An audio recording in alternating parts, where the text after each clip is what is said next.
नमस्कार, मी अमृता आकाश. गुरुकिल्ली यशाची मध्ये आपलं स्वागत. गुरुकिल्ली यशाची मध्ये आज आपण 10वी नंतरचे शैक्षणिक पर्याय याविषयी माहिती घेणार आहोत आणि आपल्याला मार्गदर्शन करण्यासाठी आपल्या सोबत आहेत प्राध्यापक आनंद जेठे सर. कार्यक्रमात आपलं स्वागत करते. नमस्कार.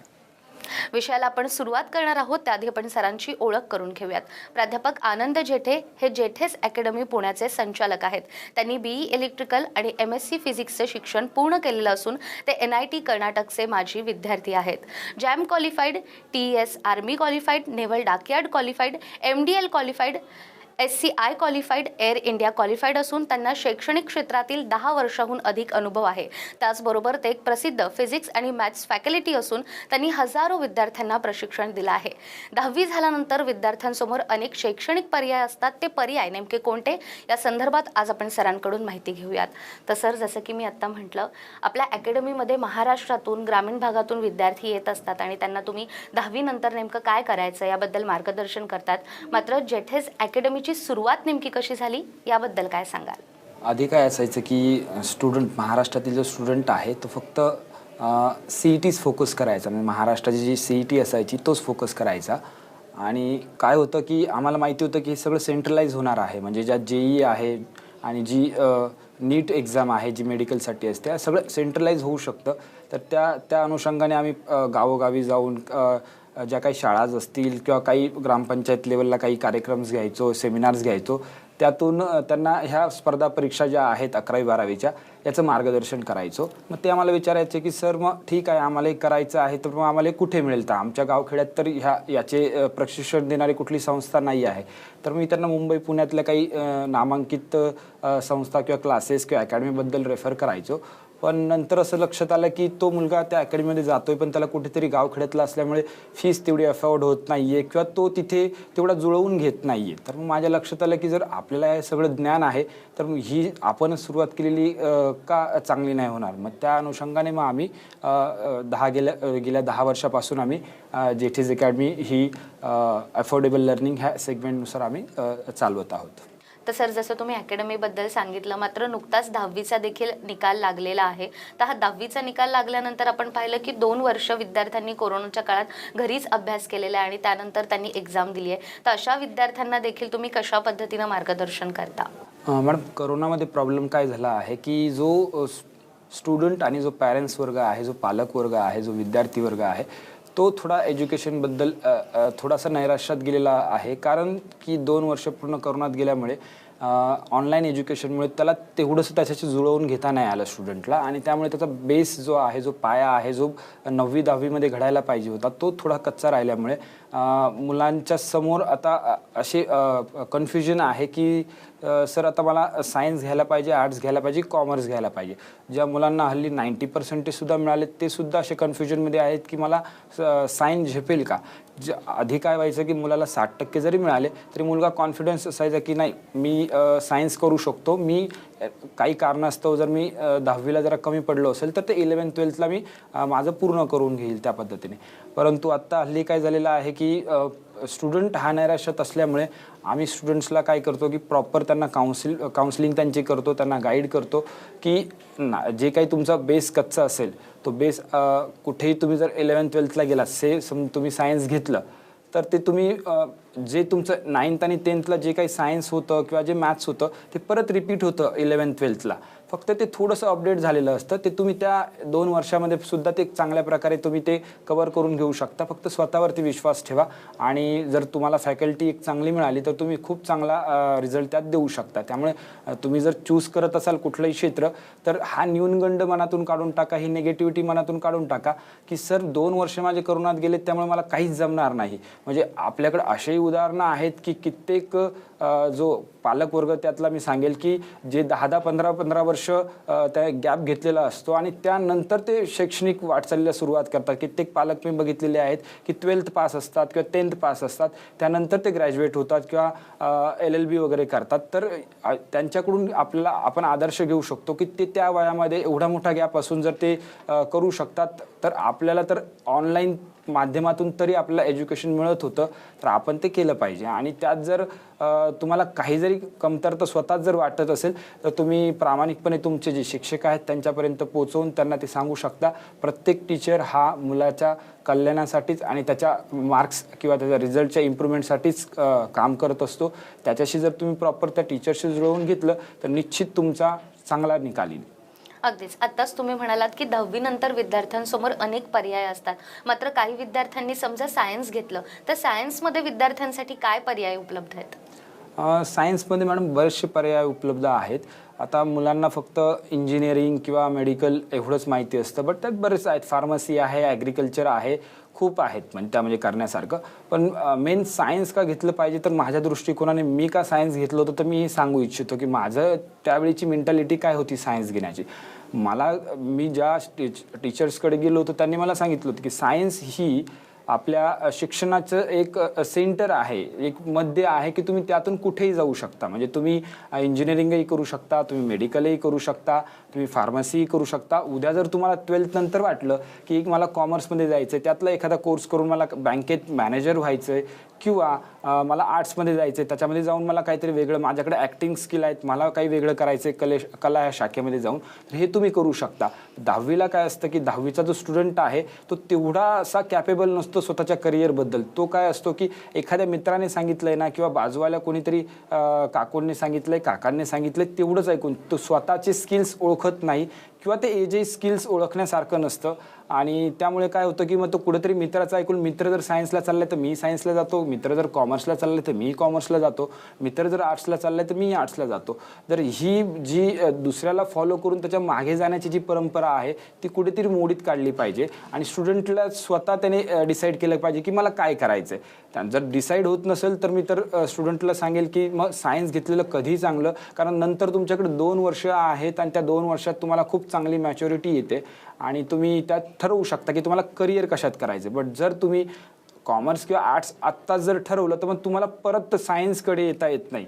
मग हा एक मी सांगेल थोडासा आर्ट्स आणि सायन्स घेण्याचा थोडासा एक छोटासा डिसएडव्हान्टेज आहे. बट तुम्ही जर फोकस्ड असाल की नाही सर मला CAच करायचं आहे आयुष्यामध्ये, मग तुम्ही कॉमर्सलाच गेलं पाहिजे. मग तुम्ही सायन्स घेतलं किंवा नाही घेतलं आणि काही जास्त तुमच्याच्यात फरक पडणार नाही. बट तुम्ही कुठेतरी कन्फ्यूज असाल की सर ते माझ्याकडून होईल का, तेवढा मी कॅपेबल आहे का, किंवा कुठलंही जर कन्फ्युजन असेल की आर्थिक परिस्थिती माझी तशी आहे का, माझे घरचे मला तेवढा वेळ देतील का, तर मग तुम्ही सायन्ससोबत गेलात तर मग ते तुम्हाला सगळं जग हे ओपन राहतं. तुम्ही त्यात काहीही करू शकता, म्हणजे कुठलंही शिक्षण घेऊ शकता, वयाच्या कुठल्याही वर्षी तुम्ही ते शिक्षण कंप्लीट करू शकता जर तुमच्याकडे सायन्स असेल तर.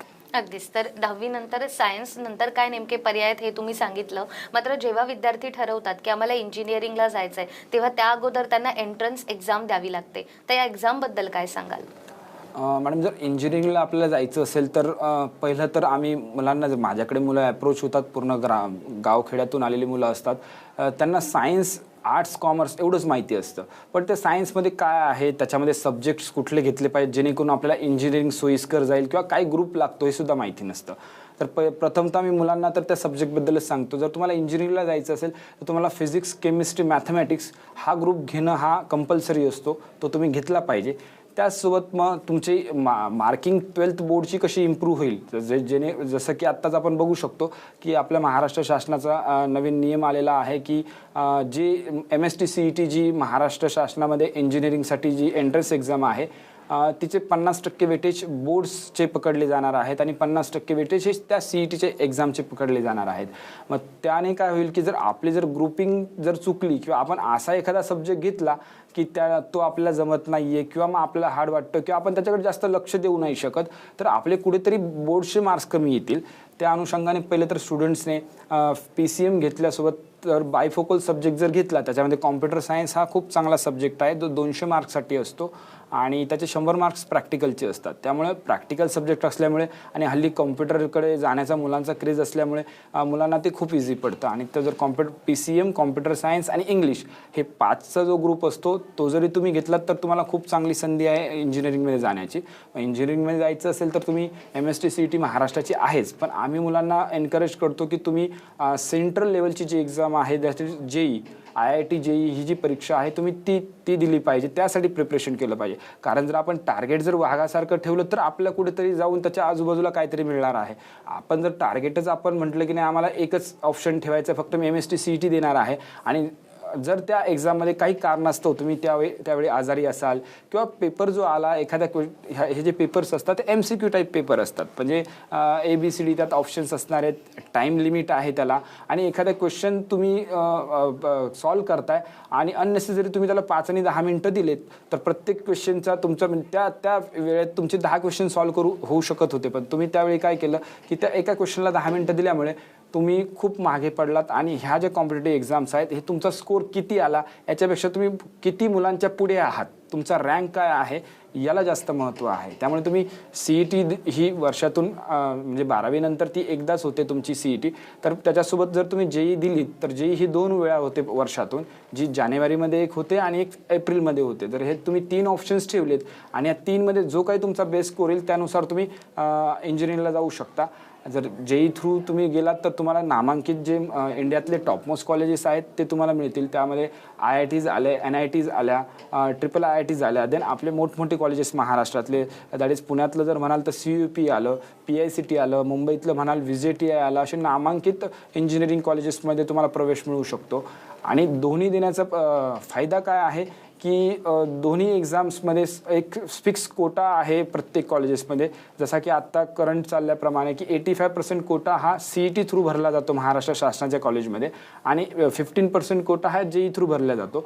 जो जेईमध्ये सुद्धा महाराष्ट्र शासनाच्या मोठ्या कॉलेजमध्ये ॲडमिशन घेतो तोही मुलगा इथेच म्हणजे महाराष्ट्रीयनच असतो, तो काय आउटसायडर नसतो. बट तुम्ही ज्यावेळी तुम्हाला समजा बाहेर जायचं असेल, NIT कर्नाटकात जायचं असेल, एखाद्या IITत जायचं असेल, तर त्यावेळी तुम्हाला फक्त जेईच लागते. म्हणजे जर महाराष्ट्र शासनाची जर कॉलेज असेल तर त्यामध्ये तुम्ही CET थ्रू जाऊ शकता, आणि जे काही बाहेरच्या राज्यातील कॉलेजेस असतील त्यामध्ये तुम्हाला जायचं असेल तर तुम्हाला 15% कोटा हा अलाउट असतो, तर तुम्ही जेई थ्रू तिथे जाऊ शकता. त्यामुळे मी स्टुडंट्सला सांगेल की प्रिपरेशन करताना PCM ग्रुपच्या ज्या एक्झाम्स असतील, म्हणजे IIT जेई आणि नीट ह्या तर आहेच, बट तुम्हाला जर वाटत असेल की त्याच ग्रुपवरती खूप चांगलं तुम्ही NDAला चांगला स्कोर करू शकता, that is national defence academy, तर ते सुद्धा तुम्ही दिलं पाहिजे. कारण ह्या ज्या परीक्षा आहे त्याचा सिलेबस काही वेगळा नाही आहे, सिलेबस सगळ्यांचा सारखा आहे, फक्त जी टफनेस आहे, जी काठिण्य पातळी आहे ती थोडीशी वेगळी आहे, पेपर पॅटर्न वेगळा आहे, पण सिलेबस थ्रूआउट आपला जो 11th आणि 12th सायन्सचा जो आहे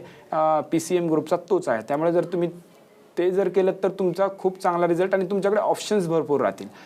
आणि नंतर तुम्हाला म्हणजे कित्येक अशा मी मुलं बघितले की नाही सर मी CETच करणार आहे, आणि जर CET स्कोर नाही आला त्या मुलाचा तर मग मी वर्ष रिपीट करतो. तर वर्ष रिपीट करणं किंवा 1 वर्ष आयुष्यातलं घालवणं हे काही सोल्युशन असू शकत नाही. त्यामुळे जर तुम्ही त्याच वेळी जर जेई दिली असती, तुम्ही दुसरी एखादी कॉम्पिटेटिव्ह एक्झाम दिली असती, तर तुम्हाला एक चांगला पर्याय उपलब्ध झाला असता. जसे की काही मुलं आमच्याकडे असतात, सर आम्हाला आर्किटेक्चर पण करायचं आहे आणि मी CET पण देईल, तर हे खूप चांगले ऑप्शन्स आहेत की तुम्ही मग सिलेबस सेम असल्यामुळे तुम्ही नाटाची एक्झाम द्या. नाटामध्ये जस्ट काय आहे की तुम्हाला थोडंसं ड्रॉइंग ॲडिशनल एक त्यामध्ये सब्जेक्ट ॲड होतो आणि तो करावा लागतो. तर ज्याला आर्किटेक्टला जायचं तर त्याची ड्रॉइंग चांगली आहे म्हणूनच तो आर्किटेक्चरला जातोय. त्यामुळे मग तो जास्त काही प्रॉब्लेम होत नाही. ज्यात तुम्हाला बेस्ट स्कोर होईल त्यात तुम्ही करिअर केलं कधीही चांगलं. अगदीच. त्यामुळे वेगवेगळ्या परीक्षांचे जे पर्याय विद्यार्थ्यांसमोर आहेत त्याविषयी तुम्ही आता सांगितलेलं आहे. आणखीनही माहिती आपण सरांकडून घेणार आहोत एका छोट्याशा ब्रेकनंतर.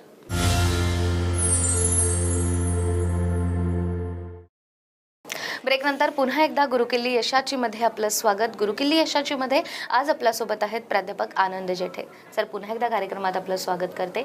ब्रेकवर जाण्यापूर्वी तुम्ही वेगवेगळ्या परीक्षांबद्दल सांगितलं, मात्र जो मेडिकलचा स्टुडंट आहे त्याला देखील एंट्रन्स एक्झाम द्यावी लागते आणि या एक्झामविषयी कुठेतरी भीतीही मनात असते, कारण परीक्षा तितकी कठीण असते. तर याविषयी काय सांगाल?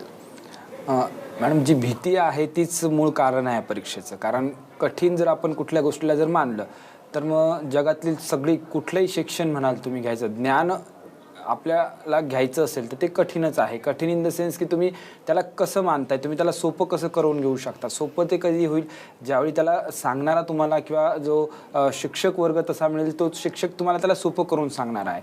त्यामुळे तुम्हाला कठीण ते का वाटत असेल की तुम्हाला मग तुम्ही तसा शिक्षक किंवा मार्गदर्शक अजून शोधला नसेल तर ते तुम्ही पहिलं शोधलं पाहिजे. आणि नीट जर म्हणाल तर एवढी कठीण एक्झाम नाही आहे की ती होऊ नाही शकत आहे. आम्ही मुलं बघितलेत की 50-60% जरी 10thला असतील तरी ती मुलं नीटसाठी प्रिपरेशन करतात, जी मेडिकल एंट्रन्स एक्झाम आहे, आणि ते त्यात चांगला स्कोरसुद्धा मिळवतात आणि गव्हर्मेंट कॉलेजेसमध्ये सुद्धा प्लेस होतात. बरीचशी मुलं आमची गव्हर्मेंट कॉलेजेसमध्ये प्लेस झालेली आहेत.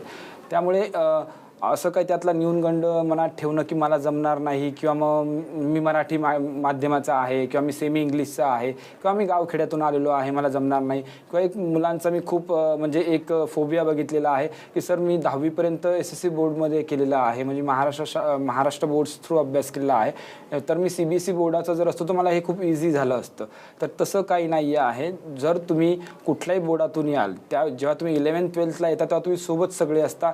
कॉमन ही एक्झाम आहे, कुठलाही बोर्ड असू द्यात, आपल्या पूर्ण देशामध्ये जे काही बोर्ड्स असतील सगळे मिळून सगळ्या राज्यांचे बोर्ड्स म्हणूयात, CBSE ICSE सगळी एकच एक्झाम, कॉमन एक्झाम फाईट करणार आहेत मेडिकलसाठी.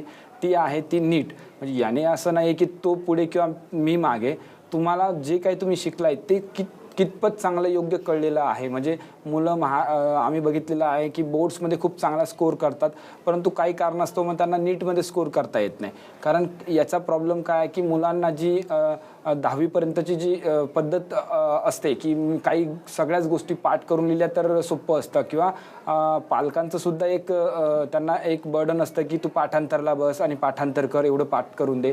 तर सायन्स किंवा नीट किंवा JEE हे जे काही कॉम्पिटेटिव्ह एक्झाम्स आहेत हा तसा विषय नाही आहे. सायन्स किंवा JEE कुठली एक्झाम असेल तर, किंवा नीट असेल, तर ही तुम्हाला त्या सिलेबसला प्रॉपर समजवून घ्यावं लागेल. त्याच्यावर तुम्ही 2 पेज लिहू शकता पाठ करून, परंतु त्या 2 पेजमध्ये जर तुम्हाला एखादा कुठला बहुपर्यायी जसं MCQ पॅटर्नमध्ये काही प्रश्न आला तर तो तुम्हाला सोडवता आला पाहिजे, आणि तो पण टाईमली सोडवता आला पाहिजे. कारण ह्या परीक्षांमध्ये तुम्हाला टाईम लिमिट आहे. अप्रॉक्सिमेट जर बघितलं तर एक मिनटं तुम्हाला मिळतो ह्या परीक्षेसाठी, आणि 1 मिनिटामध्ये तुम्हाला तो प्रश्न वाचून त्याचं ॲनालिसिस करून त्याचा आन्सर जनरेट करून तुम्हाला तो सॉल्व करून तो टिक करायचा आहे तिथे. तर तेवढ्या वेळेत तुमच्याकडून त्या गोष्टी व्हायच्या असतील त्यासाठी तुम्हाला प्रॅक्टिस लागेल, काही टिप्स अँड ट्रिक्स लागतील, बऱ्याचशा गोष्टी लागतील. त्या आपल्या जेठीज अकॅडमीमध्ये पण बऱ्याचशा आपल्याला तुम्हाला प्रोव्हाइड होतात. काही आपल्या सेल्फ स्वतः इन्व्हेंट करायला लागतात, कारण सगळंच टीचरने दिलं तर मग स्टुडंट काय करेल. तर स्टुडंट्सला पण बरीचशी प्रॅक्टिस गरजेची असते. ती प्रॅक्टिससुद्धा आपण मुलांकडून करून घेतो आपल्या अकॅडमीमध्येच. आपल्याकडे सेल्फ स्टडी रूम्स आहेत, लायब्ररी आहे, तिथे लायब्ररीमध्ये बसून अभ्यास कसा केला पाहिजे, रोजचं नियोजन कसं असलं पाहिजे अभ्यासाचं, या सगळ्या गोष्टीबद्दल आपण मार्गदर्शन करतो. ह्या मार्गदर्शनातून काय होतं की मुलाला सवय लागते स्वतः अभ्यास करण्याची. सेल्फ नोट्स कशा काढल्या पाहिजेत, मग JEEच्या नोट्स कशा असल्या पाहिजेत, नीटच्या कशा असल्या पाहिजेत, किंवा CETसाठी कशा असल्या पाहिजेत, किंवा बोर्डसाठी कशा असल्या पाहिजेत. तर ह्यासुद्धा आपण मुलांना सांगतो. कारण काय आहे की जेव्हा तुम्ही डिग्रीला जाल, ही मुलं जेव्हा डिग्रीला जातील त्यावेळी यांना कोण सांगणार नाही की तुम्ही नोट्स कसे काढायचेत. कारण डिग्रीमध्ये तुम्हाला सिलेबसही स्वतःचा शोधायचा असतो, तर रेफरन्स बुकमधून तुम्हाला काढायचं असतो, स्वतः सेल्फ नोट्स बनवायचे असतात. मग त्यावेळी या मुलांना खूप हार्ड जातं. जर आपण 11th-12th ह्याच एजमध्ये यांना नोट्स मेकिंग जर शिकवलं की कंटेंट कुठला त्यातला गरजेचा आहे आणि कुठला नाही आहे, म्हणजे करायला गेलं तर सगळंच केलं तरी चांगलं असतं, पण काही लिमिटेड असे टॉपिक्स आहेत त्यामध्ये ह्या कॉम्पिटेटिव्ह एक्झाम्समध्ये प्रश्न विचारले जातात. तर आधी मी सांगेल मुलांनी ते टॉपिक्स केले पाहिजे. जे इझी टॉपिक आहेत ते पहिले करून घेतले पाहिजे, याची लिस्ट बनवली पाहिजे, आणि एकदा काय मुलाला जर कॉन्फिडन्स आला की येस मला जमतंय, मग त्याने पूर्ण केलं तरी चालेल. पण एक प्रॉपर प्लॅनिंग जर त्याने 2 वर्षाची ठेवली, आणि ती प्लॅनिंग निश्चितच तुम्हाला टीचर्स आपले हेल्प करतात, तर तुम्ही त्या संदर्भात त्यांच्याशी मार्गदर्शन करून ह्या गोष्टी सर्व करून घेऊ शकता. अगदीच. या वेगवेगळ्या पर्यायांबद्दल तुम्ही सांगितलं. अनेक विद्यार्थ्यांना सैन्य दलात देखील जायचं असतं, तर डिफेन्स एंट्री एक्झाम जी असते, ज्याला आपण NDA म्हणतो, त्याबद्दल काय सांगाल? डिफेन्समध्ये जर तुम्हाला जायचं असेल, ॲज अ लेफ्टनंट म्हणून जायचं असेल, ऑफिसर म्हणून जायचं असेल, तर एक खूप चांगली संधी म्हणजे NDA जी नॅशनल डिफेन्स अकॅडमी आहे, ही एक्झाम आहे. ती एक्झाम जर तुम्ही दिलीत तर 11वी-12वी एलिजिबिलिटी आहे त्याची, की 11वी-12वीचा तुमचा सिलेबस आहे. त्याच्यामध्ये मी सांगितल्याप्रमाणे जर PCM ग्रुप तुमचा असेल तर ती खूप इझी जाते, कारण त्या एक्झाममध्ये 300 मार्क्सला आउट ऑफ 900 हे मॅथ्स असतं, आणि मॅथ्समध्ये जर चांगला स्कोर झाला, आणि हा मॅथ्स जो आहे हा क्वालिफाईंग असतो. तिथे जर मॅथ्सचा पेपर तुमचा जर तिथे तुम्ही सॉल्व केला नाही, किंवा तुम्हाला त्यात इनफ मार्क्स मिळाले नाही तेवढे क्वालिफाईंग मार्क्स, तर तुमचा जो पेपर 2 आहे तो चेक होत नाही. त्यामुळे मॅथ्स खूप महत्त्वाचा आहे ह्या परीक्षेसाठी. जर तुम्ही मॅथ्स घेतलेलं असेल तर तुम्ही NDAची परीक्षा जर दिलीत तर तुम्हाला आर्मी, नेव्ही, एअरफोर्स यामध्ये जाऊन लेफ्टनंट होता येतं. आणि ह्या परीक्षांमध्ये काय आहे की ॲडिशनल तुम्हाला एक सब्जेक्ट जो स्टडी करावा लागतो सायन्ससोबत, तो आहे आपला जो 10वीपर्यंत, ज्याला आपण सोशल सायन्स किंवा SST म्हणतो, जसं हिस्ट्री, जॉग्रफी, पॉलिटी, इकॉनॉमिक्स. त्यात थोडंसं GK आलं आणि करंट अफेअर्स. आणि ही परीक्षा काय आहे की UPSC बोर्ड घेतं, त्यामुळे ते ह्या परीक्षेची टफनेसही तशी आहे. त्यामुळे याचा रिझल्ट जर तुम्ही 900 पैकी 450 म्हणजे 50% जरी आणलात तरी तुम्ही देशामध्ये पहिल्या 10मध्ये किंवा टॉप 1 असू शकता. एवढ्या ह्या प्रकारची ही एक्झाम आहे. अगेन याच्यात निगेटिव्ह मार्किंग आहेच, पण प्रॉपर जर तुम्ही अभ्यास केलात तर रिटर्न तुम्ही क्वालिफाय होता. त्यानंतर तुम्हाला SSB जो इंटरव्ह्यू असतो याचा तो फेस करावा लागतो. 5 दिवसाचा SSB सांगितला जातो आपल्याला. आपल्या SSBचे सेंटर्स असतात, त्या सेंटरला जायला लागतं. शासन आपली म्हणजे डिफेन्स आपली येण्या जाण्याची सोयसुद्धा करतं. म्हणजे तुम्ही जे काही टू अँड फ्रो तुमचे काही चार्जेस असतील ट्रेनचे, टू टायर AC ते सुद्धा तुम्हाला दिले जातात. तिथे खाण्यापिण्याची सोय असते. आणि त्यातून तुम्हाला तुमच्यामध्ये बघितलं काय जातं तर मेन आहे याच्यामध्ये लिडरशिप क्वालिटी. आणि त्यात जर तुम्ही तिथे योग्य असाल तर तुमचं सिलेक्शन होतं. आणि त्यानंतर त्याच्यामध्ये एक मेडिकलची एक्झाम असते, मेडिकल एक्झामिनेशन. त्या मेडिकल एक्झामिनेशनमध्ये जर तुम्ही पास झालात तर तुम्हाला आपला खडकवासला येथे नॅशनल डिफेन्स अकॅडमीचं हेड ऑफिस आहे, तिथे तुम्हाला डिग्री करण्यासाठी पाठवलं जातं. डिग्री जर तुमची कंप्लीट झाली की त्यानंतर तुम्हाला एक ट्रेनिंग करायला लागते की तुम्ही कुठल्या म्हणजे स्ट्रीममध्ये जाणार आहात, आर्मी, नेव्ही, एअरफोर्स, आणि त्याप्रमाणे तुम्ही प्लेस होता. विद्यार्थी मित्रांनो, यातील कुठल्याही कॉम्पिटिटिव्ह एक्झाम ज्या आहेत तुम्हाला याचं मार्गदर्शन हवं असेल तर तुम्ही आमच्या अकॅडमीमध्ये अप्रोच करू शकता. स्क्रीनवरती आमची वेबसाईट www.jtsacademy.com ही दिसतच आहे आणि आपले कॉन्टॅक्ट नंबरही तिथे आहेत. तुम्हाला काही त्याच्यातलं मार्गदर्शन असेल तर तुम्ही आमच्या अकॅडमीला अप्रोच करू शकता आणि तुम्हाला ते प्रॉपर गायडन्स दिलं जाईल. अगदीच. तर सर, 10वी नंतर शैक्षणिक नेमके कोणकोणते पर्याय आहेत याविषयी आज तुम्ही इतकी महत्त्वाची माहिती आम्हाला दिली. आपले खूप खूप आभार. थँक्यू. त्याचबरोबर गुरुकिल्ली यशाची मध्ये वेळ झाली आहे इथेच थांबण्याची. पुन्हा भेटूया नव्या विषयासह. तोपर्यंत नमस्कार.